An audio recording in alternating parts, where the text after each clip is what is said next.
what I'm always so impressed with your firm, Ryan, John, and Amy, and Brightside in general, is the absolute, always their number one priority at all times is always the customer. And I'm not just saying that, it's not a fluff piece, it's actually legitimate. I've had many, many conversations with the partners at Brightside, and it's always about the customer.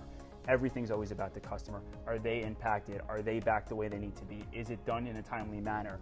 Is there any out-of-pocket expense that they had to incur that they weren't aware of? Always want to ensure all the time that the customer is taken care of.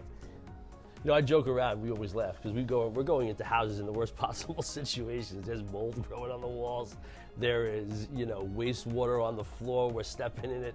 You don't get into this business if you don't really care about the customers that you're working with, because it's not exactly fun.